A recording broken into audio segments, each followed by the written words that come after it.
You're listening to the Wealth and Wanderlust Podcast, an international finance and personal development podcast for the modern day woman.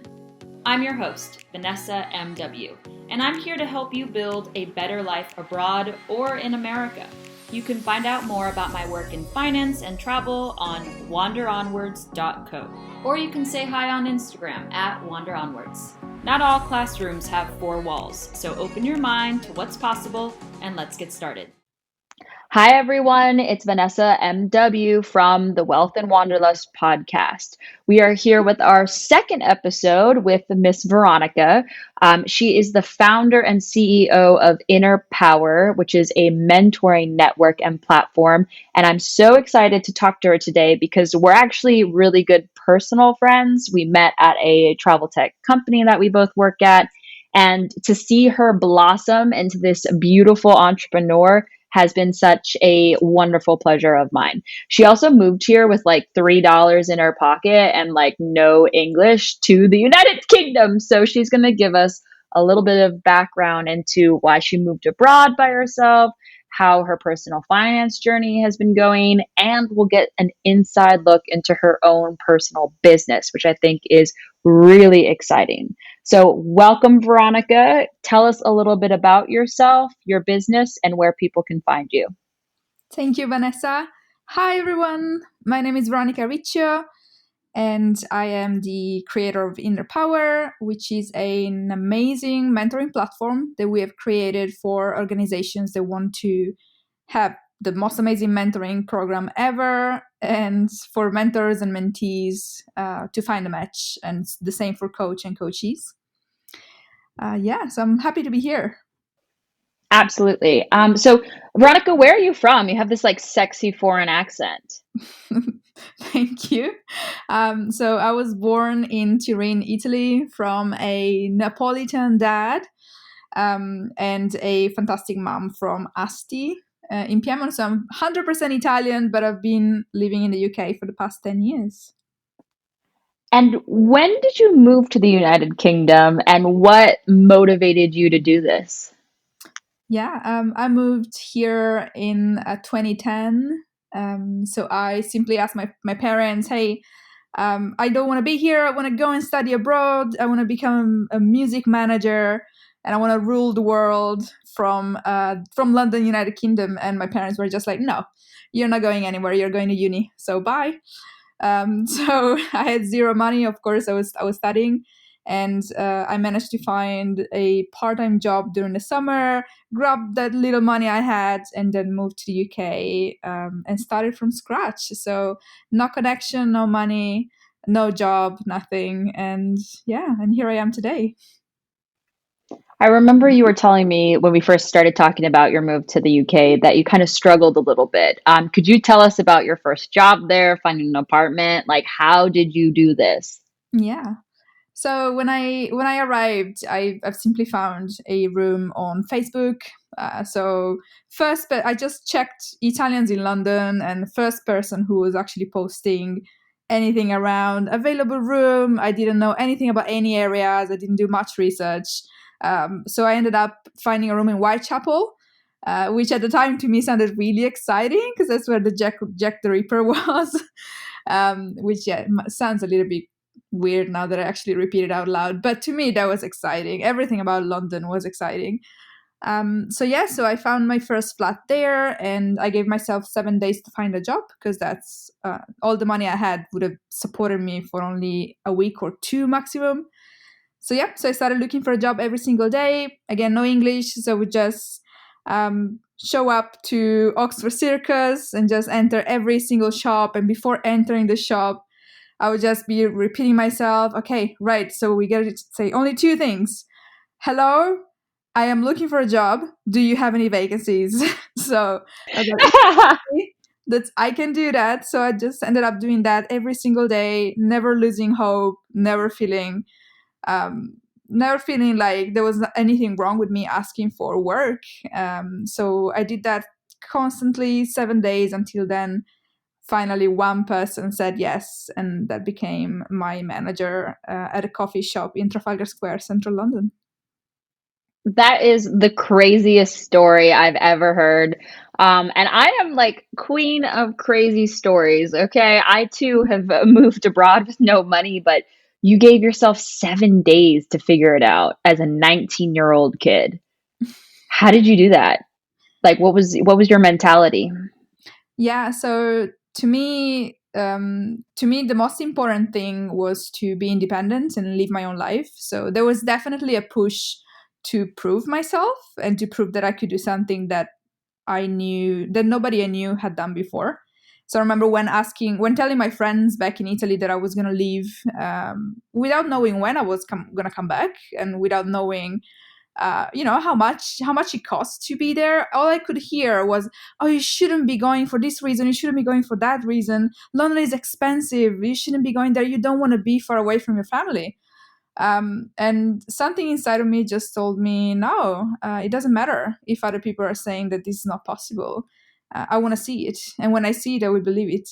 So I remember asking for a job, and to me there was really no shame in doing any of those things. And every time someone would say no, I would just turn around and go to the next job. And yes, it is true, after you receive hundreds and hundreds of no, you do end up at some point thinking, wow, is this the right thing to do? And then when you least expect it, you just open another of those doors, and instead of expecting a no, all of a sudden you get a yes, and things start turning around. And it's just a matter of really taking in the no's sometimes, and don't give it too much importance, maybe, even if it's for a job. I know it's not easy. Absolutely. I mean, I'll be the first one to put my hands up. Like, other people's negative feedback kills me inside. Like, I'm ready to lose sleep, to cry myself asleep at night. Like, I can't help but take other people's opinions to heart sometimes when they don't matter. They really don't. Do you have any internet trolls that you've had to deal with before? Any what? Sorry. Internet trolls, like people who are mean to you on the internet. Oh, yes, plenty. Yes, absolutely. I remember when going to school, Facebook was a big thing for us.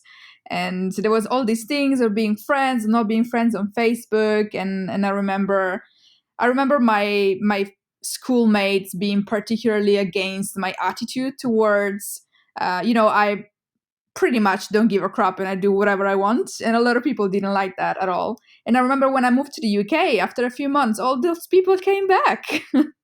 Yeah. They're all back to ask for help and ask, how did you do this? How do you actually, why do you speak English? You never really spoke English like that. Like, how did you learn so fast? Can you give me a place to sleep? Can you find me a job? Wow. Good enough, they come back. Wow, wow, wow. Well, you've not only found a job, you're thriving because we currently work together in travel tech, but now you've also launched Inner Power. And tell everybody a little bit more about Inner Power. One, what made you create it? And two, what your vision is for it. Yes, absolutely. So the idea was born in the company where we work. So we were simply trying to figure out why a lot of people were complaining, and at the same time trying to get solutions to be served to them. Um, I personally have great experience with amazing mentors, you being one of them. And Oh, thanks. yes, absolutely, you've been great inspiration. So the day that I've seen someone not taking your advice or taking a mentor's advice the way they should, and instead hoping for someone to simply give them a solution or give them a job and give them the next opportunity right there for them to use, it just didn't sound right. And from my personal experience, after moving to the UK on my own, after having to learn a new language, learning to communicate is massive. And when you go through all those thought processes and all those experiences, you simply understand that when you need to get somewhere, you need to get your ass up and you need to start walking in that direction, start moving. And that was where I started looking at what is the reason why people don't find mentors, don't look for help, don't ask for it. and what is the uncomfortable spot where mentees are in this case, so people that are looking for a mentor. So we started looking at I started looking at how to create a mentoring platform for employees to find a mentor and request mentorship, and for these amazing people who are there to support and to grow themselves, we're going to be connected to each other. So that's it. So this is how it started outside, and then Inner Power was born from the will and the need to keep people connected and connect with meaning. So making sure that people that were there or that are out there today to support others in achieving their goals are publicly available, and people can ask for help without having to feel the awkwardness of doing so, because they're doing that on a platform that's designed for that. So yeah. Yeah, I think this is something that is really lacking in the industry right now, because when we think about mentors, we think about like a formal email and like asking some random person for help. You're not really sure if they're open to it. But this really takes the confusion and the embarrassment or self-consciousness out of the whole equation, right? Yeah, absolutely. And we managed to scale this platform internationally. So the organization where we work is got 25,000 employees across the entire world. And it was great to try and find a platform where the request could be sent from someone who lives in the United States to someone who lives in India, or some like the cross functional, the different backgrounds, the geography of people helping each other no matter where they are. It's just simply impressive, and the different identities as well. So yeah. And Veronica's being like very modest right now, guys. Like, she built this international project with no funding from our company. They didn't give her a dime. It was just like her dream, and Jesus. And, and still, she got the attention of our business's CEO, the owner of our entire group. It was really something quite impressive. And I actually got the pleasure of knowing Veronica like before she was this international powerhouse, leading the charge. And when we first got together for mentorship, I think we focused a lot on your personal finances, and I really wanted to dig into your opinions about personal finance, because it reflects what women go through so frequently. What was your opinions about money and personal finance when you first showed up in the UK? What were your thoughts about money? Yeah. So first of all, I come from a family which is pretty much very humble, and my dad has always been the only one working in the family, and I've got two brothers as well. So it was only my dad taking care of 5 people. So to me, I grew up simply with not having enough money all the time. So there was a regular thing. So I couldn't go shopping with my friends. I had to really like wait for my grandparents to give me the money for ice cream and things like that when I was growing up. So when I arrived in the UK and I was independent for the first time, the first great feeling I had when I had my first paycheck was to spend it all, and just be happy and just use every single penny till the end. So my objective as soon as I was getting that money was to spend it all. And that's been my mentality for many years, many years. And what was the change? Like, why did you start asking me about money in the first place? So let's say that when you start with that mentality and you're like, oh, paycheck, great, let's go out for dinner, and you eventually end up spending too much and spending a lot more than you actually have. And that's the beauty of credit cards. So when you're given a credit card with 10 grand on it and you're like, whoa, 10 grand, there's so much I can do with that. So I came to you because I ended up with a big debt of £5,000, and to the level when I didn't even know how to actually pay it back, because my salary wasn't covering that anymore. So all my salary was going into credit card debt to try and cover that, but it was never enough. when we sat down to like first talk about your debt and like figure out your budget, I remember we used like buckets, different places to put your money, to try to protect it from yourself. Do you remember this? Yeah, I remember that. And I also remember what Yeah. I had to do to make sure that I wouldn't touch my card anymore. Oh yeah, tell everybody what I had you do. So I have this beautiful gold American Express that I'm really proud of. And when we sat down and we looked at my finances and my accounts, the first thing that came to mind was, hey, all the trouble seems to be coming from this gold card. And then you told me, okay, just freeze it.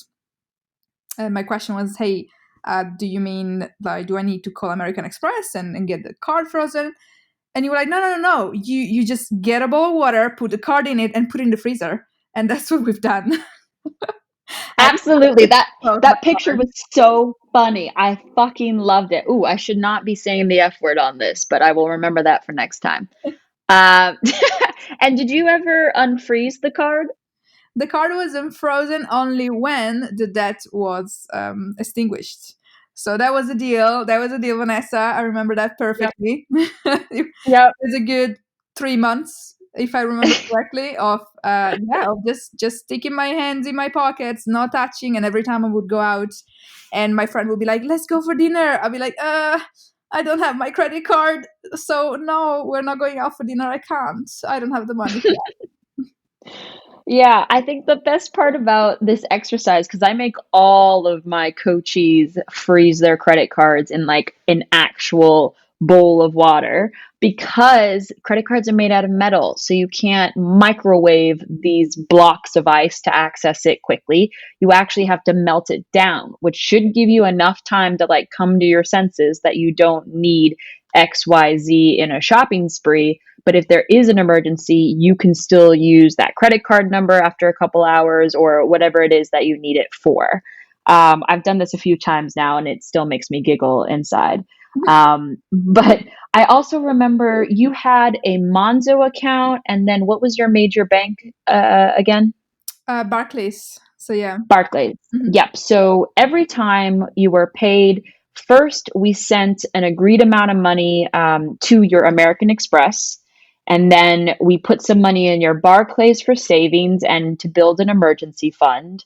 And then all of the money you had at your disposal, you were using on Monzo because you could track that quite easily. And then we could set limitations. Wasn't that how we did it? Yeah, that's correct. We had exactly, so on payday, I had standing orders set up.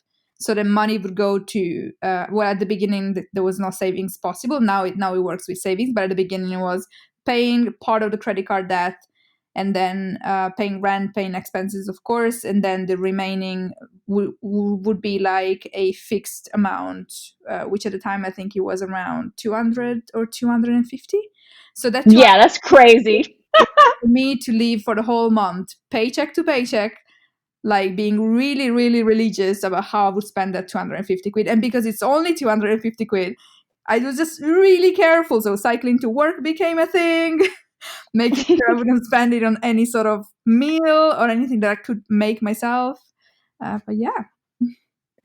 250 pounds a month, y'all. Like, yes, this is after paying rent, but still, we lived in London at the time. And I don't know who thinks they could even do London for a week on 250 pounds, but they would be wrong. I remember you were eating like pasta like every single day to make sure that you were hitting your goals. And I was so proud of you. Yes, absolutely. Pasta and anything. And today after I've been doing it for so long, it just becomes a habit at the end of the day. So once you understand that there is just you just really need to be very, very disciplined. So every time that you go online when you're going to sleep and you're like, you know what, I'm actually missing that, I don't know, a new kettle or something random that you can probably think of, a skincare product or something that normally costs a lot of money perhaps. And Mhm. you just sit down and think like, okay, so do I have the product? Do I really need it? And then you just ask yourself a few questions until you realize that maybe no, not right now, but next month you might have that extra 50 quid, and then you might be able to spend it. So until you have it, you can't spend it. That's the purpose of this part. Absolutely. And I think it really comes down to like what is important to you. If buying skincare or clothing or whatever it is your vice is more important to you than being debt free or having a mastery over your finances, then you're never going to heal from the trauma of having bad money habits or poor money habits, I should say. Now that you're very much in the green, what's your plan to with your money? Like, where do you want to go? Do you want to buy a house? Do you want to buy a yacht? What's your dream? Okay, so I had to set myself a clear goal. That's always super important. So the goal today is for me to buy a house. So I made myself a fantastic lifetime ISA. We call it in the UK. So it's a savings account specific for you to buy a house. So the government would give you £1,000 a year if you put £4,000.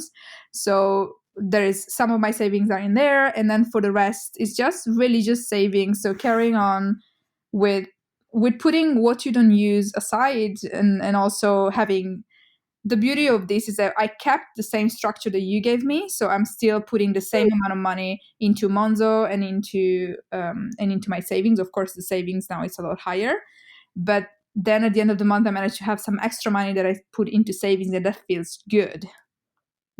Absolutely. Well, all that money that we were dumping onto your debt goes straight into your bank account now.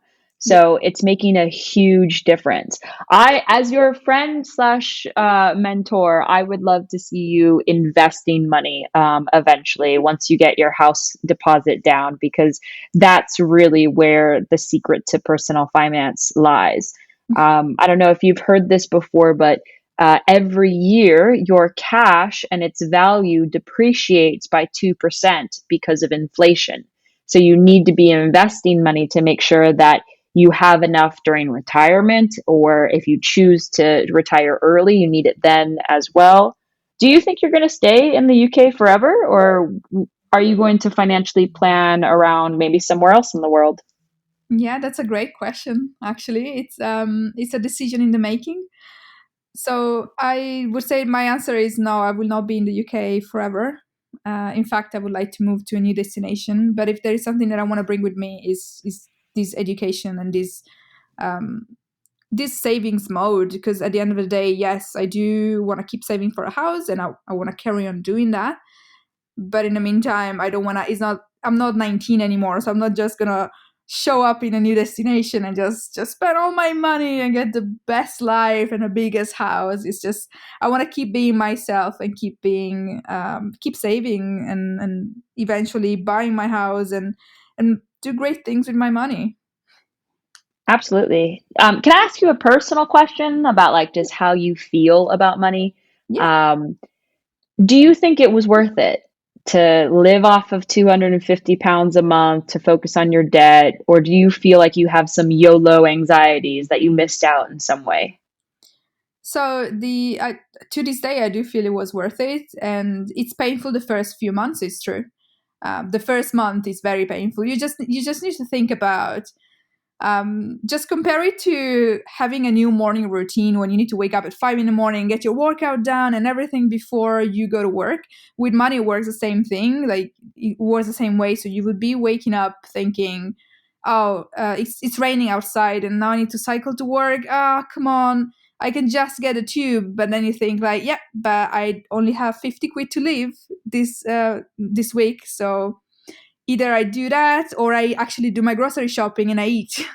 So it is painful at the beginning, but I don't regret every second. I would do it again. In fact, I wish I would have been educated from day one when I was 19 and set foot in the UK for the first time. But yeah, it's worth it. I couldn't agree more. As someone who just showed up in some random country where I don't speak the language either, there were some hard lessons to learn, but it really made us like the strong, independent women that we are today. So that is today's Wealth and Wanderlust episode. Thank you so much for being here, Veronica. Where can everyone find more information about Inner Power and yourself? Okay, so we got a beautiful Instagram page called Inner Power UK. So it's 3 words. And then, we've published our website as well. So Inner Power UK is also online. So if you just Google it, you will find it. And absolutely, like, have a browse and have a look at what we're doing. Send your feedback. And it's been great being here. So thank you for having me, Vanessa. No problem. For those of you listening, definitely check out my Instagram at Wander Onwards. I'll be posting all of Veronica's information there and in the description box for this episode. As always, thank you so much for taking the time to listen to this podcast. Not all classrooms have 4 walls, and we're here to learn and build better lives for ourselves. So I'll see you in the next episode. Bye. Bye.